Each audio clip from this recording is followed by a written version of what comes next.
الله أكبر. ونقول سبحان الله والحمد لله ولا إله إلا الله والله أكبر. سبحان الله وبحمده سبحان الله العظيم. الحمد لله. আল্লাহ রাব্বুল আলামিনের শাহী দরবারে কোটি কোটি বার প্রশংসা, হামদ এবং কোটি কোটি বার সালাত এবং সালাম সাইয়্যিদিনা সাইয়্যিদুল মুরসালিন সাইয়্যিদুল কাউনাইন হযরত মুহাম্মদ মুস্তাফা আহমদ মুজতবা সাল্লাল্লাহু আলাইহি ওয়াসাল্লামের আহলে বাইত আজওয়াজ মুতাহহারাত সমস্ত সাহাবা তাবেঈন তাবেঈন আমি মুস্তাহিদিন মুতাকাদ্দিমিন মুতাআখির হযরত আদম সমস্ত নবী রাসূল ওলি আব্দুল গাউস কুতুব হাজী গাজী মা বাপ দাদা দাদি আত্মীয় স্বজন পীর মুর্শিদ এবং সমস্ত মুসলিম উম্মার উপরে বর্ষিত হোক। আমরা বলি আল্লাহুম্মা আমিন। আল্লাহ রহমতের ফায়জ বরকত জারি। সারা বিশ্বে যুদ্ধ বিগ্রহ অবনটন সন্ত্রাসী সমস্ত দূর করে আল্লাহ তাআলা রহমতে কামিলা নাযিল হোক।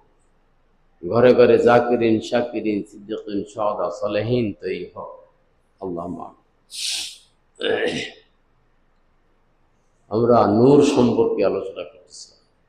আজও কিছু আলোচনা করার প্রয়াস পাবো ইনশাআল্লাহ। নূর হলো আলো, লাইট। 18 পারায় একটি সূরার নামই আল্লাহ তাআলা ঘোষণা করছেন আন-নূর, সূরাতুন নূর, আলো। আল্লাহু নূরুস সামাওয়াতি ওয়াল আরদ। আল্লাহর কুদরতি আলো সারা বিশ্ব জগৎ সমূহে বিচ্ছুরিত হচ্ছে সর্বত্র। সৌরজগৎ, সূর্যের কিরণ, চন্দ্রের কিরণ, নক্ষত্রমালার কিরণ, আলো এবং কোন কোন নক্ষত্রমালার আলো এখনো পৃথিবীতে পৌঁছে নাই। তাহলে কত জগৎ রহস্য রয়েছে, কত জগৎ আবিষ্কারের বাইরে রয়েছে। এখন সেই আলো আমাদের সংগ্রহ করে, আলোর সঙ্গে সম্পর্ক স্থাপন করে।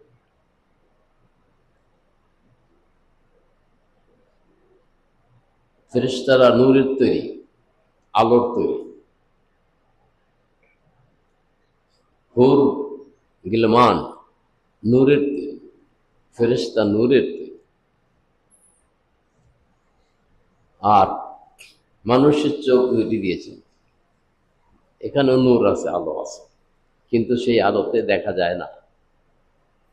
আর একটা আলোর সাহায্য লাগে। অন্ধকারে মানুষ দেখতে পারে না। আর একটা আলো, টর্চ লাইটই হোক, ইলেকট্রিক হোক, মোমবাতি হোক বা মোবাইলের আলো হোক, না হলে দেখা যাবে না। সুবহানাল্লাহ। কিন্তু জঙ্গলে বাঘ থাকে, বিড়াল থাকে ঘরে বাড়িতে, তার চোখের আলো কত সুন্দরভাবে আল্লাহ ইরিডিয়াম সেট করেছেন যে অন্ধকারে তারা দেখতে পায়। সুবহানাল্লাহ। আর জুনাহে তুফাকার আলো, অন্ধকারে সে চলে। কুদরতি ইরিডিয়াম আল্লাহ তাআলা সেট করে দিয়েছেন। সুবহানাল্লাহ। আধুনিক বিজ্ঞানীরা এই কম্পিউটার যুগে, টেকনোলজি, সায়েন্স এবং টেকনোলজির যুগে তারাও বিভিন্ন আলো তৈরি করে। এই বিদ্যুৎ, এটাও আলো। কিসের তৈরি হয়? মোবাইলের মধ্যে আলো আছে, কম্পিউটারের মধ্যে আলো আছে, টেলিভিশনের মধ্যে আলো আছে, নাহলে দেখা যাবে না। টাচ স্ক্রিন টাচ মোবাইলের মধ্যে আলো আছে, এমনি মোবাইলের মধ্যেও বটন, সেটার মধ্যে আলো আছে। এই যে বিভিন্ন আলো। আগের যুগে বিদ্যুৎ আবিষ্কার হয় নাই। ছোটবেলা আমি দেখেছি বিভিন্ন ওয়াজ মাহফিলে, বিশেষ করে ডুবরা পেশাপের ওখানে হেজাক লাইট জ্বালবে, ডে লাইট, হেজাক লাইট নামে ছিল ওয়াজ নসিহতে, এগুলি দিয়ে হারিকেন জ্বালানো হতো। যেসব জায়গায় লাইট পাওয়া যেত না সেখানে হারিকেন জ্বালাই ওয়াজ করা হতো। মাইক ছিল না, এবং কণ্ঠস্বর এত সুন্দর ছিল তাদের, মাইকের চেয়ে বেশি আওয়াজ ছড়াত। কেন ছড়ায়? আল্লাহর রহমতের ফায়েজের নূর তাদের কলবে আসত। তারা আল্লাহর প্রিয় আউলিয়া ইকরাম, তারা ওয়াজ করত। ছোটবেলায় আমি দেখেছি ছাত্রের স্টেশনে ফুরফুরার পেশাবদের আনতে আমরা যেতাম। তাদের সাথে যেসব বক্তা আসতেন অনেকেরই চেহারা এত সামলা ছিল। দুবার হুজুরেরও চেহারা সামলা ছিল, যারা আপনারা দেখেছেন। কিন্তু যখন ওয়াজে দাঁড়াইতেন, তিনি ফার্সিতে ওয়াজ করতেন, তখন চেহারা মোবারক যেন আলো, কুদরতি ভাবে আলো ছড়াই। কারণ কি ছিল? আল্লাহর রহমতের ফায়েজের আলো, হযরত রাসূল করিম সাল্লাল্লাহু আলাইহি ওয়াসাল্লাম কলমের ফায়েজের আলো, আল্লাহর ওলিদের তাওয়াজ্জুর আলো এসে তাদের ঘিরে। এবং ওয়াজ নসিহতে দেখছি আমি কোন লোক নড়াচড়া করত না, খেয়ে ওয়াজ করতো, সারা রাত শুনছে। আমার ভগ্নী প্রদেশে আমি যেতাম, ওই যে আমাদের মুফতি সাহেবের আব্বা যেত, সেই সময় প্রায় 50-60 লোক, কোনো নড়াচড়া নাই, আওয়াজ নাই, আর মাইক ছিল না, কিছু ছিল না। বক্তার আওয়াজটা মনে হতো প্রত্যেকের কানে কানে পৌঁছে দিচ্ছে। কিন্তু এখন আমরা ওয়াজ করতে গেলে এগুলি তো নাই, দৌড়াদৌড়ি, হুড়াহুড়ি, কথাবার্তা, ইশারা ইঙ্গিতেই, সামনে বসে বসে অনেকে করে, পিছনে বসে বসে। আর আমরা এই গুরুত্বপূর্ণ ওয়াজ নসিহত শোনার জন্য আসার সুযোগ পাই না। এই যে ওয়াজ শুরু হয়ে গেল, আর মাঝখানে কি শোনাবো? আগাগোড়া একটা জিনিস না শুনলে তো সারমর্ম ভিতরে যায় না। তো এই যে আলো আল্লাহ তাআলা রেখেছে, কবরেও কিন্তু কারো কারোর জন্য আলো। সূরাতুল মুলক, কবরকে আলো দিবে।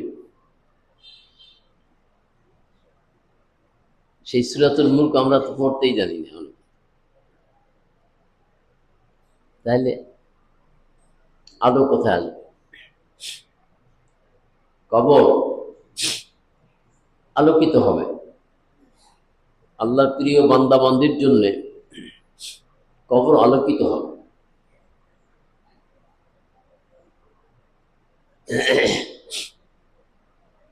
সাহাবাদের কবর মোবারক কিং ফয়সালের রাজত্বকালে হযরত হুযায়ফা রাদিয়াল্লাহু তাআলা আনহু এবং হযরত আব্দুল্লাহ বিন জাবির রাদিয়াল্লাহু আনহু কবর মোবারক দুটি।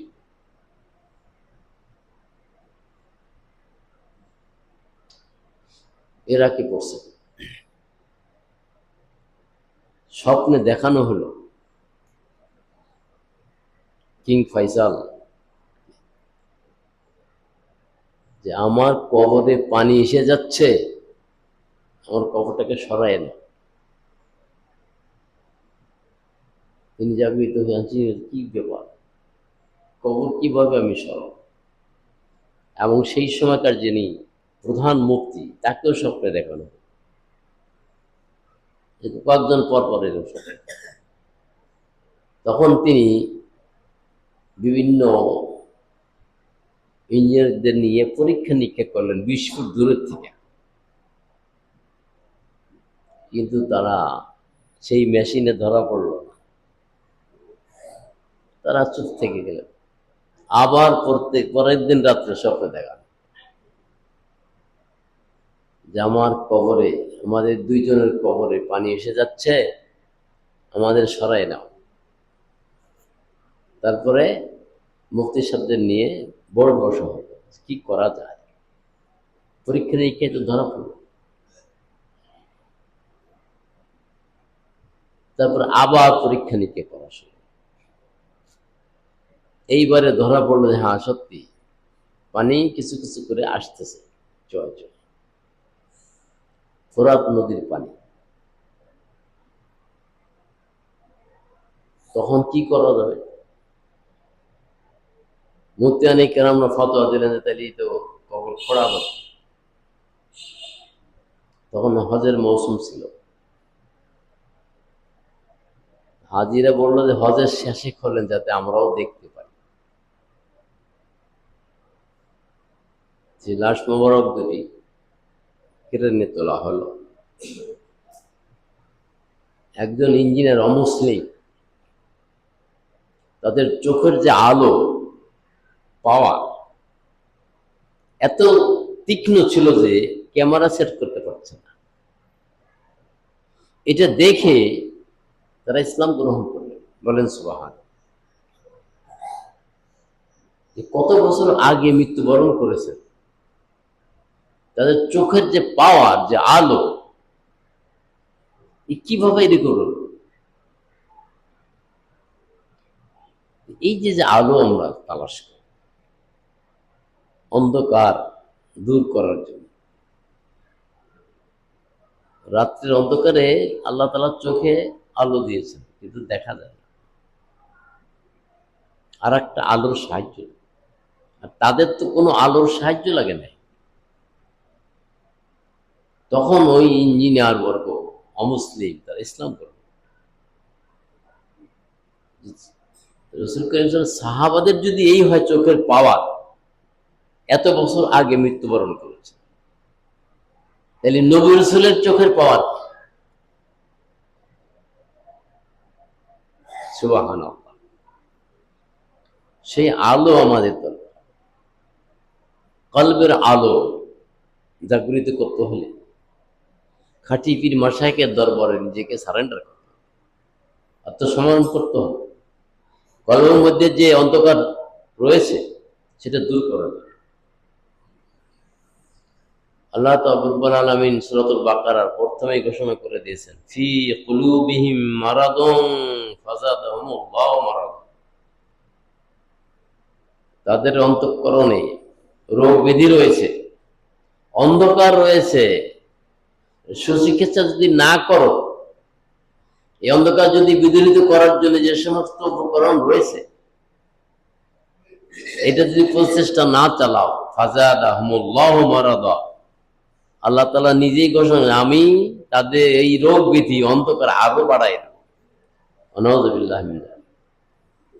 কারণ সেই আলো গ্রহণ করার জন্য আমরা কি করি? এখন আবিষ্কার করছে আধুনিক বিজ্ঞান এবং প্রকৌশল, কম্পিউটার সায়েন্স, এই যে বিদ্যুৎ বন্ধ হয়ে গেলে সব বন্ধ। Computer, laptop, television, screen touch যত কিছু আছে সব, মিল কারখানা সব, যদি এক সেকেন্ড বন্ধ থাকে সব। কিন্তু আল্লাহ তাআলার যে কুদরতি আলো, নূর, আল্লাহ নূরুস সামাওয়াতি ওয়াল আরদ, কত জগৎ যে রয়েছে তা অজানা। এই পৃথিবীর প্রথম যে জগৎটা, সৌরজগৎ, মহাকাশ, এইটারই আবিষ্কার এখনো বিজ্ঞানীরা করতে পারছে না, চেষ্টা চালিয়ে যাচ্ছে।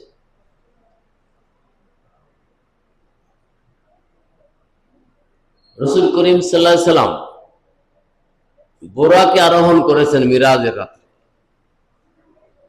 এটা কি আলো ছিল, কি গতি বেগ ছিল!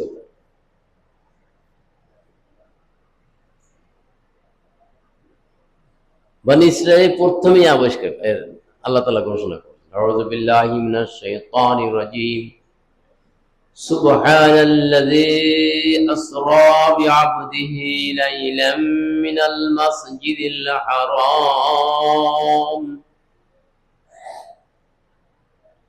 ليلا من المسجد الحرام إلى المسجد الأقصى الذي باركنا حوله لنريه من آياتنا إنه هو السميع البصير আল্লাহ সুবহানাহু শব্দ ব্যবহার করেছেন অত্যাশ্চর্য জিনিস বা ঘটনা হলে আরবি ভাষায় সুবহানা ব্যবহৃত। আল্লাহ তাআলা নিজের শানে নিজেই সুবহানা ব্যবহার, যিনি ভ্রমণ করাইছেন তার বান্দা, তার শ্রেষ্ঠ নবী এবং রাসূল হযরত মুহাম্মদ মুস্তাফা সাল্লাল্লাহু আলাইহি ওয়াসাল্লাম বাইতুল্লাহ থেকে মসজিদ আকসা, দূরবর্তী মসজিদ, এটাকে আকসা বলা। এখানে কিসে ভ্রমণ করাইছে? বুরাক। এই বারকুন হলো বিদ্যুৎ, এটা আল্লাহর কুদরতি বিদ্যুৎ। বারকুন শব্দটা কোরআন শরীফে আছে, আর হাদিস শরীফে ইউকালু লাহুল বুরাক, তাকে বুরাক বলা। বুরাকের আলো কিরকম ছিল, গতিবেগ কত ছিল, আজও বিজ্ঞানীরা আবিষ্কার করতে পারেনি। বাইতুল মুকাদ্দাস বাইতুল্লাহ থেকে প্রায় 4000 কিলোমিটার, মুহূর্তের মধ্যে এই বুরাক চলে গেছে বাইতুল মুকাদ্দাস। সেখানে বাইতুল মুকাদ্দাসের দরজা জানালা বন্ধ করার দায়িত্ব ছিল একজন পাদ্রী, ইলিয়া নামে একজন পাদ্রী, খ্রিস্টান পাদ্রী। কিন্তু এই রাত্রে তিনি বন্ধ করতে পারছেন, সবকিছু বন্ধ করে মেইন যে দরজাটা ফটক, এটা বন্ধ হচ্ছে।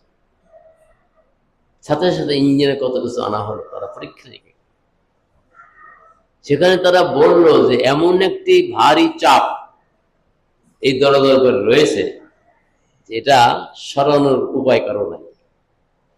তবে এখন আমরা চেষ্টা করতে আর পারছি না, সকালবেলায় দেখব। এই মুহূর্তেই রাসূলুল্লাহ সাল্লাল্লাহু আলাইহি ওয়াসাল্লামের বুরাক ওখানে চলে গেল। ওখানে বুরাক গেলে বুরাক বাঁধবে কোথায়? হযরত দাউদ আলাইহিস সালামের সময় যে শিকল ছিল, বিচারের মানদণ্ড, এটা ভেসে গেছে, সেটার সাথে বাঁধা। এবং ওখানে আল্লাহর কুদরতি আলো, তখন তার বিদ্যুৎ আবিষ্কার হয় নাই, বাইতুল মুকাদ্দাসে তো বিদ্যুৎ জ্বালায় নাই, এখন হয়তো যেতে পারে। এই বুরাক আলোকিত আলো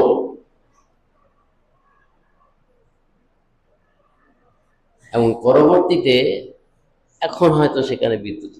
আমাদের ফরিদপুরে সাতর মসজিদ, আপনারা অনেকে নাম শুনেছেন। এই মসজিদটি 500 বছর আগে আমার বাল্যকালে গোপাল পেশাব এই বর্ষার সময় ওখানে আমাদের নিয়ে এক রাত থাকে, আশেপাশে জঙ্গল, এবং তখন তো মোমবাতি ছাড়ার উপায় ছিল না। এই মোমবাতি জ্বালায় সারা রাত ওখানে আমরা থাকতাম, জিকির আজকার হতো। মোমবাতির আলো কতটুকু জানে, সেই আলো দ্বারা জ্বালায় সারা রাত ওখানে জিকির আজকার তালিম তাওয়াজ্জুহ হতো। ছোটবেলায় আমাকেও নিয়ে যেত আমার বউ। যে আলো আজ আল্লাহ তাআলার রহমত, যে এই আলো তৈরি হয় কিসে, এই বিদ্যুৎ তৈরি হয় কিসে? পানির দ্বারা আর কয়লা দ্বারা। বিজ্ঞান এখন আর একটা যন্ত্র আবিষ্কার করছে, জেনারেটর। যদি বিদ্যুৎ না থাকে, জেনারেটর দ্বারা কাজ চালানো যায়। আর তখন আমি দেখেছি ছোটবেলায় রঘুনাথ পেশাবের বাড়িতে 50-60 হাজার লোকের মধ্যে ওই হেজাক লাইট জ্বলতো সারা রাত ফজর পর্যন্ত, 1 সেকেন্ডের জন্য যায় নাই। আর এখন আমাদের বিদ্যুৎ খালি যায় আর আসে। মক্কা শরীফ, মদিনা শরীফ, সৌদি আরবে 1 সেকেন্ডের জন্য বিদ্যুৎ যদি চলে যায়, লক্ষ লক্ষ মানুষ মারা যাবে। কারণ পাহাড় কেটে কেটে ভিতর দিয়ে সুড়ঙ্গ পথ নিয়েছে বাইতুল্লাহ থেকে এই মিনা, মুজদালিফা, বিভিন্ন জায়গায়। করাচিতেও আমি দেখেছি 1 সেকেন্ডের জন্য বিদ্যুৎ যায় না।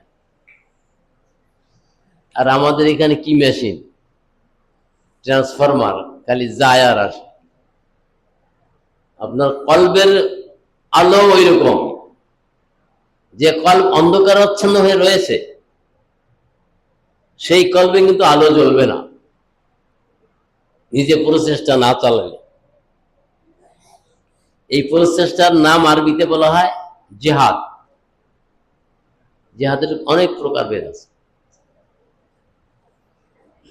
যুদ্ধের ময়দানে যে জিহাদ করা আর নিজের পূর্বপুরুষের সাথে জিহাদ করা। রাসূল পাক সাল্লাল্লাহু আলাইহি ওয়াসাল্লাম ইরশাদ করেছেন,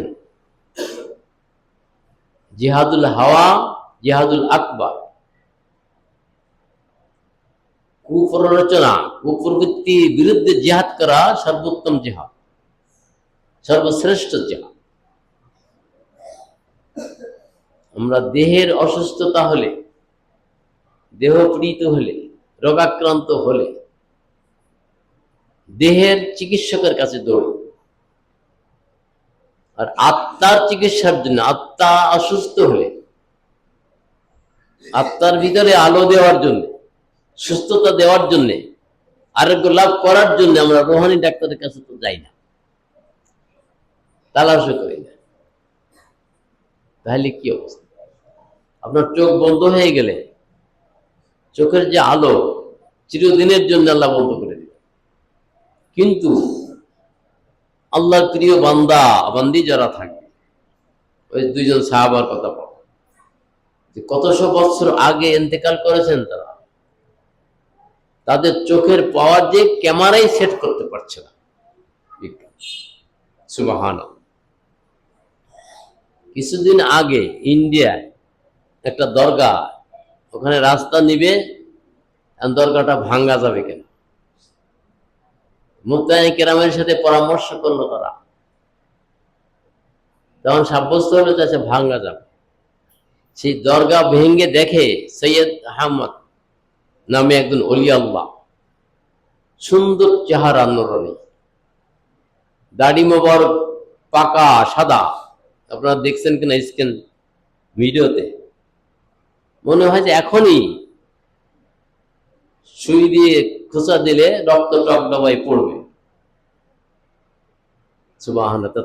তিনিও তো মানুষ আমাদের মধ্যে, নবী রাসূল, তাদের কল্ব আল্লাহ তাআলা নূরানি আলো দিয়েছে। আলোর সঙ্গে বিভিন্ন জিনিসের সম্পর্ক রয়েছে। আপনি একটা বাতি জ্বালালে কীট পতঙ্গ দৌড়িয়ে চলে আসে, আকর্ষণ আসে না, এবং মারা যায়। আপনার কলবের যদি এরকম আলো তৈরি হয়, তাহলে আপনার পূর্বগুলি মারা যাবে, এবং আপনার স্বচ্ছ আয়নার মতো কলবের যে রাডার তৈরি হয়, এখন বিজ্ঞান রাডার তৈরি করেছে, কত হাজার মাইল দূরে ঘূর্ণিঝড় এবং বাতাসের গতিবেগ কত হবে তা ধরা পড়ে। আল্লাহর ওলিদের, নবী রাসূলদের এরকম কলবের রাডার তৈরি হয়, সে রাডারে ধরা পড়ে। সে রাডার কি? সে তো আলো, স্পিরিচুয়াল লাইট। সে আলো আমাদের নাই বলেই আমরা আজ যত রকমের ডিগ্রি মিগ্রি ইত্যাদি নিছি বিভিন্ন ভাবে, মাদ্রাসার হোক, ইউনিভার্সিটি হোক, যেখানে। কিন্তু ডিগ্রি নেওয়ার পরে, বড় পদ পাওয়ার পরেও এখনই আমাদের চোখে তারা ফাঁসি কাস্টে ঝুলতেছে, আছে না? কেন ঝোলে? তার ওই জ্ঞান আলো হয় নাই। এই জন্যে জ্ঞানের যে পরিধি 4টি ভাগ করা হয়েছে। এই দেহকে 4টি ভাগ করা হয়েছে। ফিজিক্যাল বডি, শরীর দেহ, ক্যাজুয়াল বডি, নৈমিত্তিক দেহ, আর মেন্টাল বডি, মানসিক দেহ, এস্ট্রাল বডি, জ্যোতির্ময় দেহ। এই 4টি দেহের সংযোগ নবী রাসূলকে আল্লাহ দিয়েছে, বিশেষ করে হযরত মুহাম্মদ সাল্লাল্লাহু আলাইহি ওয়াসাল্লামের ভিতরে দিয়েছে। সেই জন্য তিনিও একমাত্র বিশ্বশ্রেষ্ঠ নবী এবং রাসূল, মেরাজের ভাগ্য তার হয়েছে, আর কারো হয়। সেই মিরাজের জন্য রাসূল কি ইরশাদ করেছেন, আস-সালাতু মিরাজুল মুমিনিন, আমার উম্মতের মেরাজ হলো সালাত। এই সালাতের নূর আছে, সালাতের দেহ আছে, সালাতের প্রাণ আছে, তা আমরা পাই। সূরাতুল মুলকের মধ্যে কবরে ছায়া আলো দিবে, সূরাতুল মুলক কি জানি না কোথায় কি কেন আলো দিবে, বহুলাদের কিন্তু কবরে দেখায় যে কবরের মধ্যে সূরাতুল মুলক তেলাওয়াত করছেন, আর আলো আরশ আল্লাহ পড়ছে। সুবহান। আমরা সেই আলো কলবের মধ্যে তৈরি করার চেষ্টা করি, নিজেরা, পরিবার, সমাজ, রাষ্ট্র, বিশ্ব নিয়ে। আল্লাহর এই কুদরতি আলোকে ধরার জন্য যে সমস্ত উপকরণ আছে সেটা আমরা চেষ্টা করি। আমা আলাইনা আল বালাগুল মুবিন ওয়া আখিরু দাওয়ানা আলহামদুলিল্লাহি রাব্বিল আলামিন। আমিন।